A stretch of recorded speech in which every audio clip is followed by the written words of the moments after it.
Hello everyone, welcome to NetSlow Productions. I'm Oliver, and in this tutorial we are going to be showing you how to mask your lightsabers using masks in After Effects. So, without any further ado, let's get right into it.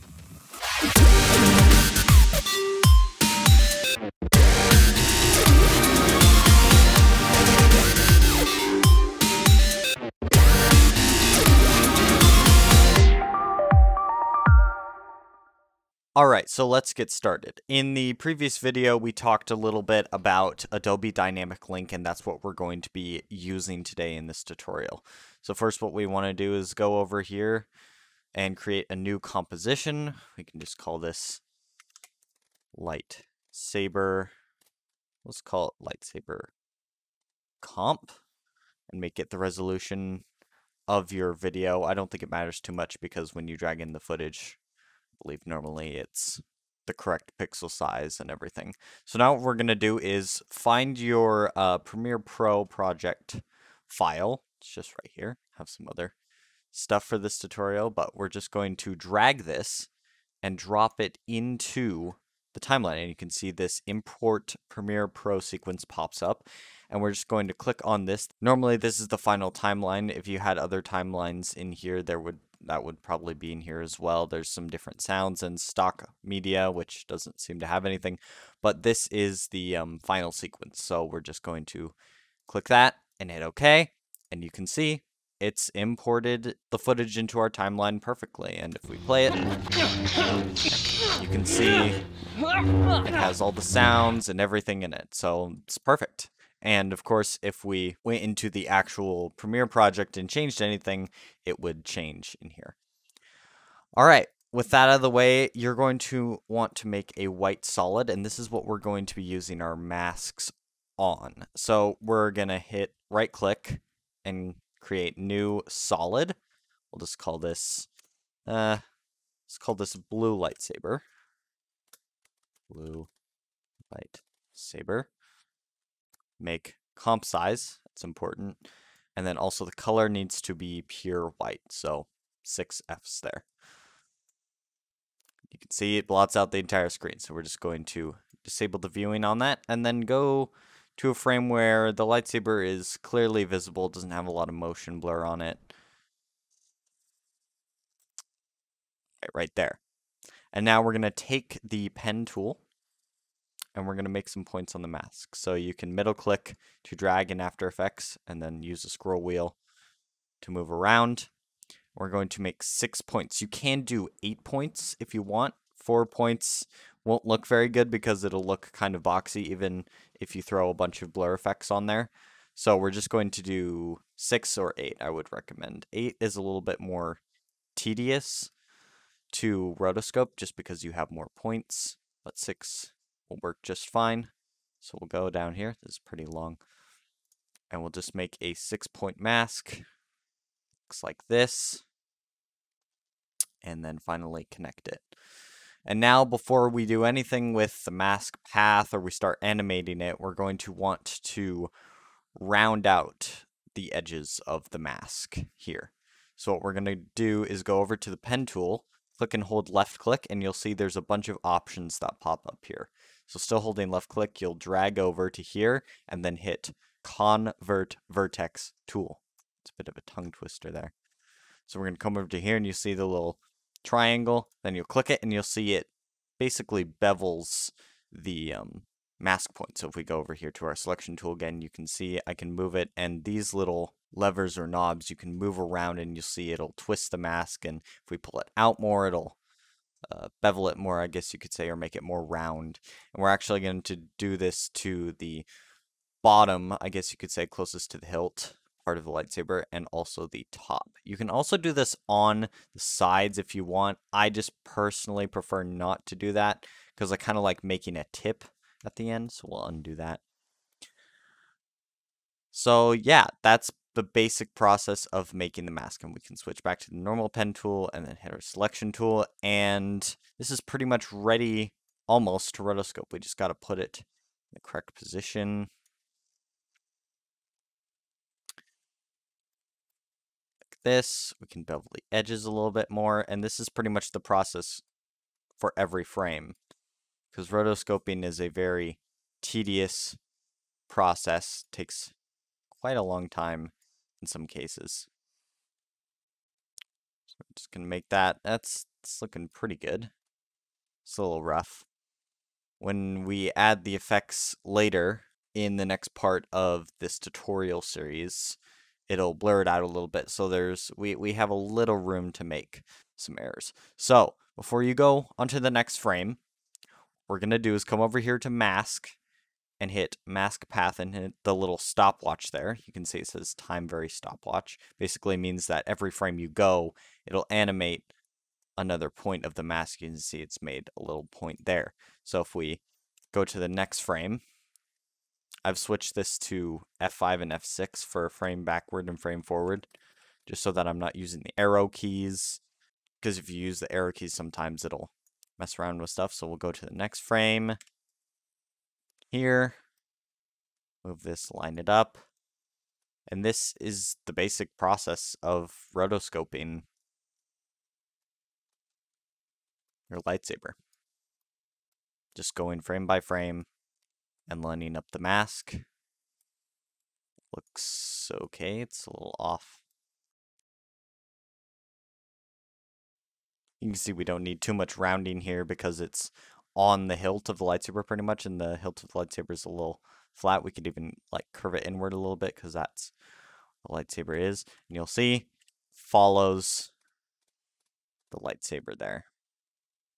And make sure you do hit this mask path button, because if you don't, you'll just animate different frames, but it won't actually track your animation basically. So you'll basically be only animating or rotoscoping that one frame, and you won't have any of your previous progress saved.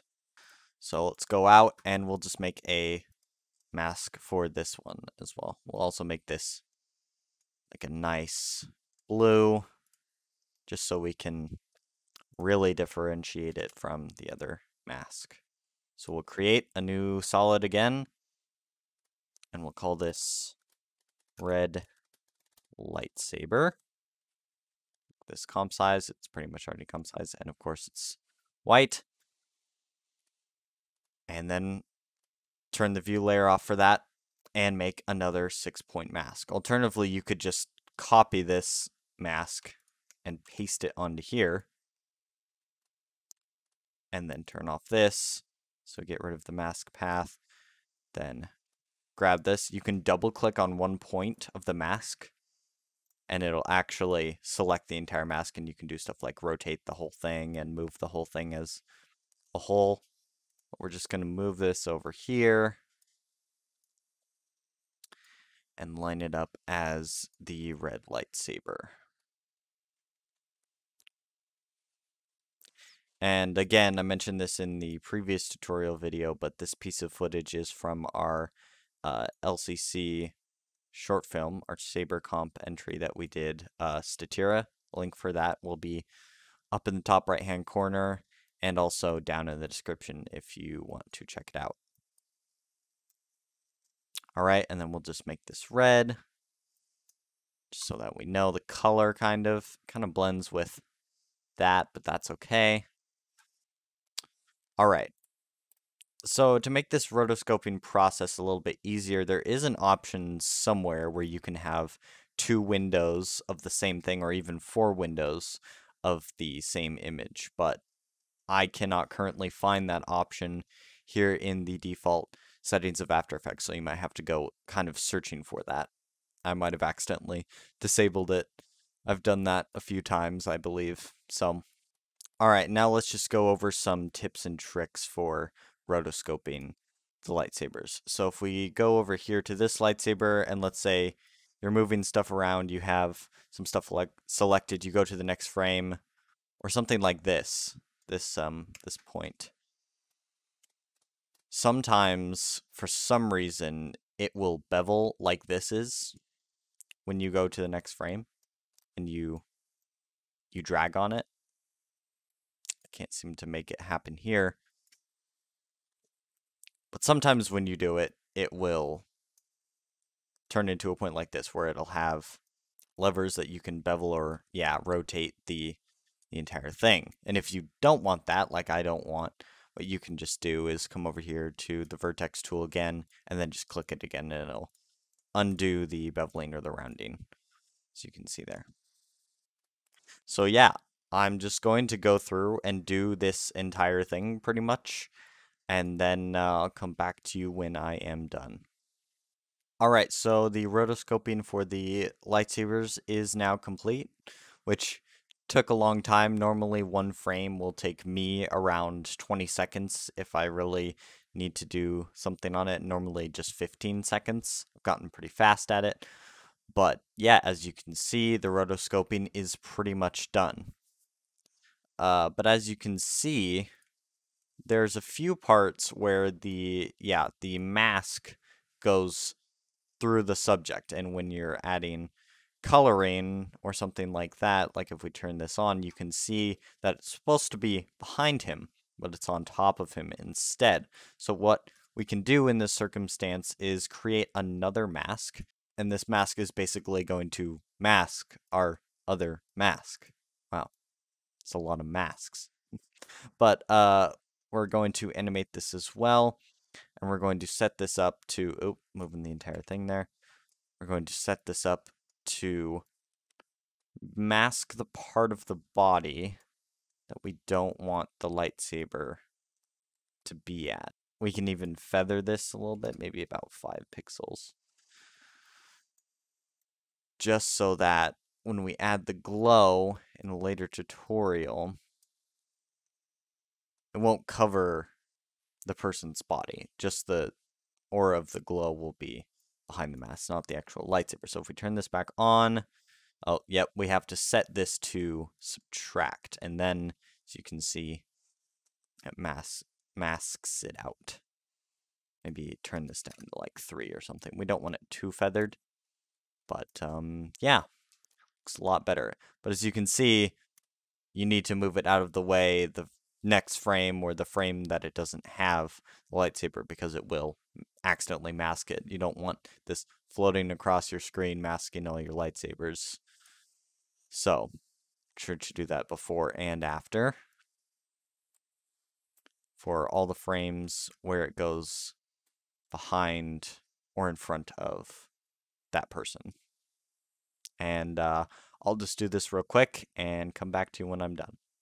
Alright, we're finally done masking the masks, and if we turn on both of the layers, you can see this looks pretty good. There might be a frame or two that are a little off or